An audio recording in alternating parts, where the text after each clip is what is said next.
Será que é possível usar as formas consensuais de solução de conflitos no direito do trabalho e no direito administrativo? Vem comigo!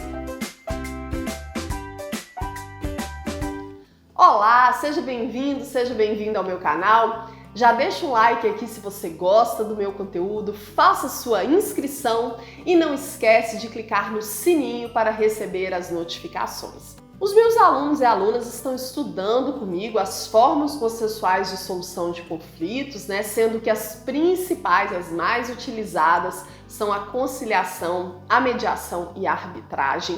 E é preciso esclarecer, e é para isso que serve essa videoaula bem curtinha, que é possível hoje você usar as formas consensuais de solução de conflitos nos principais ramos do direito. E não só no ramo do direito civil, como a gente comumente pensa, como a gente comumente associa.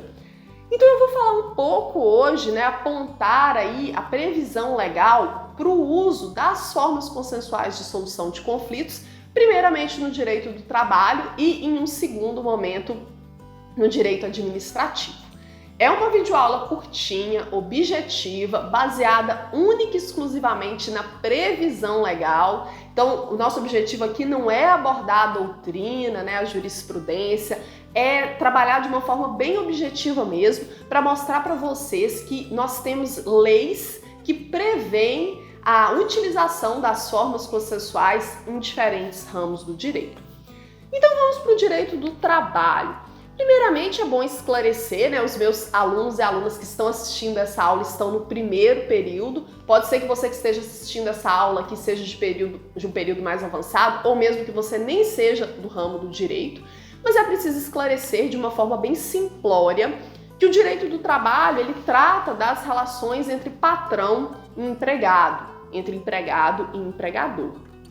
Vale dizer também que houve recentemente uma profunda reforma trabalhista que foi promovida pela Lei 13.467 de 2017, que alterou aí vários dispositivos da principal lei que se aplica aos direitos do trabalhador, que é a consolidação das leis trabalhistas.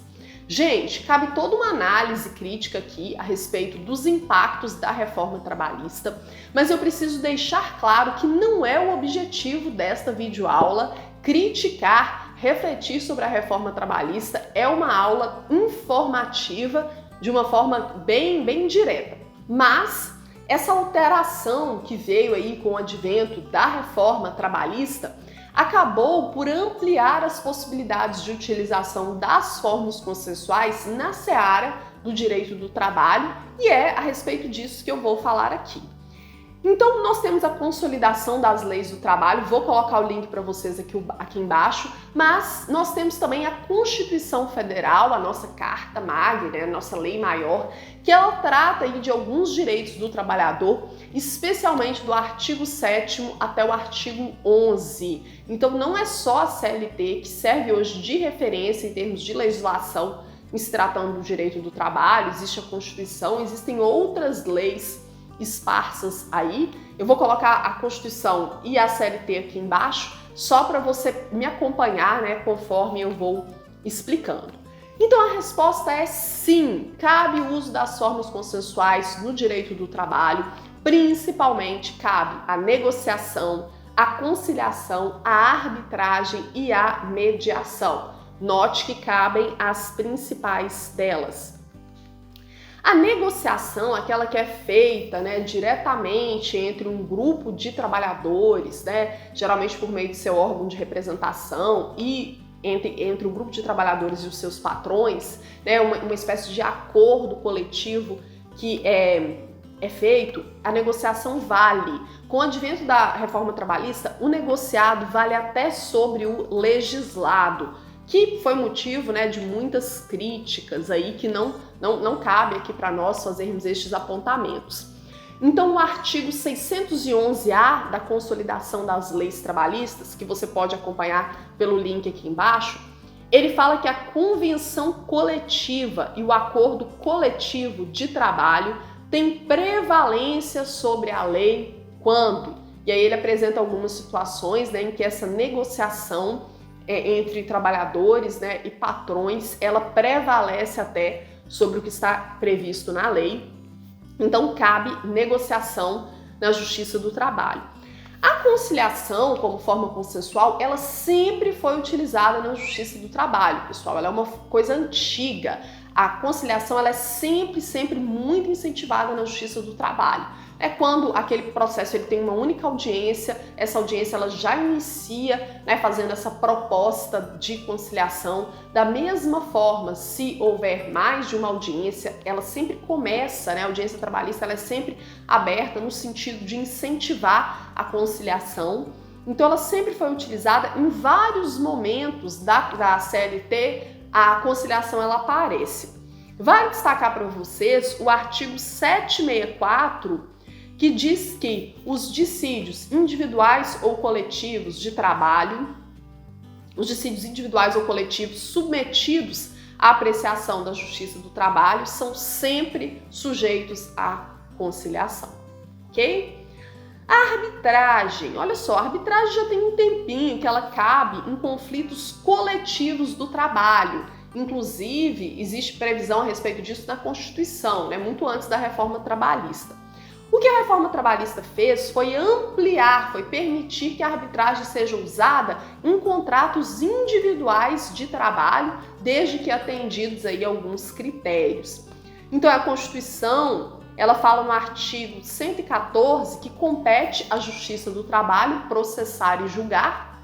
Ela traz aí, né, uma série de incisos, e aí o parágrafo 1º fala que, frustrada a negociação coletiva, as partes poderão eleger árbitros. Isso aí era a previsão que já tinha na Constituição. E, finalmente, a CLT, após a reforma trabalhista, fala no artigo 507-A que, nos contratos individuais de trabalho, cuja remuneração seja superior a 2 vezes o limite máximo estabelecido para os benefícios do regime geral de previdência social, né, nestes casos, poderá ser pactuada cláusula compromissória de arbitragem, desde que por iniciativa do empregado ou mediante a concordância, né, expressa do empregado nos termos aí de uma legislação específica, que é a lei de arbitragem, que eu já tratei sobre essa lei de arbitragem, já fiz uma outra videoaula introdutória para vocês aqui, ok? Com relação à mediação, a lei de mediação ela não faz referência ao seu uso na Justiça do Trabalho, mas existe hoje uma resolução do Conselho Superior da Justiça do Trabalho, que é a resolução 174 de 2016, que ela dispõe, né, sobre a política judiciária nacional de tratamento adequado de disputas em âmbito do Poder Judiciário Trabalhista, e essa resolução ela aborda, dentre outras coisas, a possibilidade de utilização da mediação em âmbito da Justiça do Trabalho, ok? Então, para recapitular, cabe sim o uso, né, das formas consensuais em âmbito da Justiça do Trabalho, cabe negociação, cabe conciliação, cabe arbitragem e cabe até a mediação. E no direito administrativo? Pessoal, o direito administrativo, ele é um dos ramos do direito público que ele trata de questões inerentes à máquina estatal, a administração pública direta.